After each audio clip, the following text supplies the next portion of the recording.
Day नाईटची स्पर्धा 6 ball 6 धावा final match मधनं घोटगावकरांनी दिला नाही सातपाटी टीम समोर. आता तेच समीकरण 6 बॉल 6 दीप बागुल एक गत 2 वर्षामध्ये म्हणजे गेल्या वर्षी आणि या वर्षीच्या हंगामातना संदेश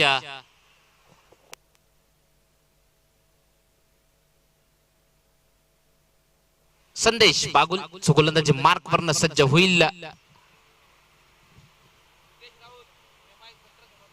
रितेश राऊत जे मुख्य मंचावरनं आपण पाहू शकता थेट लाईव्ह स्क्रीन वरनं देखील धनेशजी साने यांनी सांगितलं की मुंबई इंडियन्सचे कट्टर समर्थक आहेत ते. कोणाला जर आपलं दुःख विसरवायचं असेल जीवनात खूप जास्त टेन्शन असेल तर तो ग्रुप आहे IPL ग्रुप त्याच्यावर या नक्की दुःख विसराल. पुढचा बॉल 6 बॉल 6 ची मॅच आहे. जिथनं काय घडतंय पहिल्या बॉल वरनं सिंगल येते येणारे 5 बॉल आणि आता 5 धावांची गरज आहे.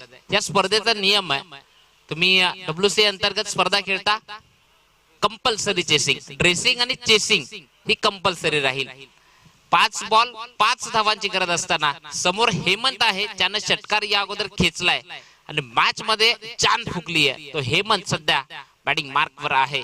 हसमुख पाटील तो बाद झालाय ची आता जबाबदारी आहे ती या 2 बॅटरवर येऊन पोहोचली आहे. हेमंत त्याच्याकरता पुढचा बॉल. दीप बागुलच्या विपक्षात मोठे फटके खेळणं थोडं कठीण आहे. खानिवली विभाग प्रीमियर लीग मध्ये देखील अप्रतिम गोलंदाजी ज्याने केली आहे ना ते नाव आहे दीप बागुल. संदेश चांगली गोलंदाजी होती आहे. तिथनं जर आपण पाहिलं तर आता येणारे 4 बॉल मध्ये 5 करायचे आहेत कंपल्सरी चेसिंग. 4 चेंडू 5 धावा या इथनं केल्या जातील का इथनं थांबवल्या जातील. पुढचा बॉल आडव्या बॅटने खेळलाय फटका एक धाव कंप्लीट केली आहे. दुसरीचा प्रयत्न होईल का हो नाही थांब करता करता थांबवलं. एकच धाव घेतली आहे. येणारे 3 चेंडू आणि आता 4 धावांची गरज आहे. एका बाजूनी आदेश प्रतिष्ठान शिरसाड तर एका बाजूनी मिलिंदजी बागुल साहेबांचा संघ MB खरिवली. हे 2 संघ आपण पाहतोय. क्षेत्ररक्षण थोडस चेंजेस करताना आपण पाहतोय. दीप गोलंदाजी मार्क वरनं असताना मात्र मॅच मध्ये रंगत आहे. क्षेत्ररक्षण ची व्यूहरचना आहे ती पुन्हा पुन्हा चेक केली जाते कारण की महत्वपूर्ण मॅच आहे. आपलं अस्तित्व टिकवून ठेवायचं आहे ना सेकंड राऊंड करता तर मग ही मॅच या दोन्ही टीमला खूप महत्वाची आहे. पुढचा बॉल पुन्हा एकदा सज्ज होतोय गोलंदाजी मार्क वरनं. येणारे बॉल असतील 3 मध्ये करायचे 4.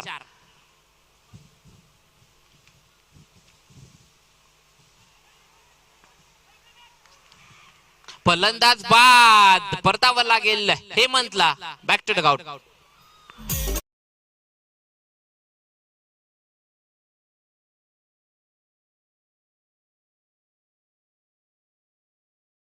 आलाय जी धाव नव्हती तरी त्याने ती धाव घेण्याचा प्रयत्न केला. तो नॉस्ट्राइक एंडला येऊन राहिलाय. आता नवीन बॅटर येईल त्याला संधी मिळेल बॅटिंग करण्याकरता. येणारे 2 बॉल आता 2 बॉल मध्ये करायचे आहेत 4 कंपल्सरी चेसिंग.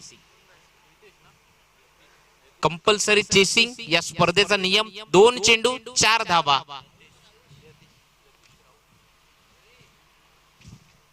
2 बॉल 4 नवीन बॅटर मैदानात आला. यतीश राऊतला आपण पाहतोय. मोठ्या आत्मविश्वासानं शिरसाडकरांनी त्याला पाठवलंय मैदानात की आता जे काही करायचंय ते तुला करायचंय. 2 बॉल 4 ची मॅच आहे. दीप बागुल चांगली गोलंदाजी. 6 बॉल 6 ची मॅच त्यानं 2 बॉल 4 वर नेऊन ठेवली आहे. कंपल्सरी चेसिंग या स्पर्धेचा नियम आहे. तिथनं जर आपण पाहिलं पुढचा बॉल पुढे एकदा सज्ज होतो गोलंदाजी मार्क वरनं. 2 बॉल 4 धावांची गरज असताना मात्र आडव्या बॅटनं फटका खेचला. 1 धाव कंप्लीट केली आहे. दुसऱ्या धावेचा जो काही प्रयत्न आहे बॅकअपला नाहीये खेळाडू. 2 धावा कंप्लीट केल्यात.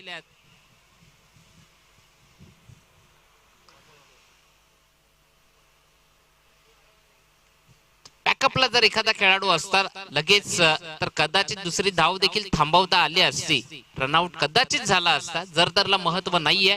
येणारा एक बॉल, आता 2 धावांची गरज आहे. कोण जिंकेल ही मॅच? मॅच महत्वपूर्ण आहे. एका बाजूने टीम आदेश प्रतिष्ठान शिरसाड, तर एका बाजूने टीम एमबी खरिवली मिलिंद बागुल साहेबांचा संघ आपण पाहतोय. नेक्स्ट मॅच टीम SRK नारे आणि त्याच्या विपक्ष टीम उमर 11 वडवली. दोन्ही टीम तयार राहायचे नेक्स्ट मॅच करता. 1 बॉल 2 ची मॅच आहे, जिथनं आता मॅच रंगतदार आहे. दोन्ही टीम ची विजयाच्या अगदी जवळ आहेत असंच म्हणावं लागेल. पण कोण बाजी मारेल हे पाहावं लागेल. येणारा वेळ बरंच काही सांगून जाईल. 1 बॉल 2 धावांची गरज असताना पुढचा बॉल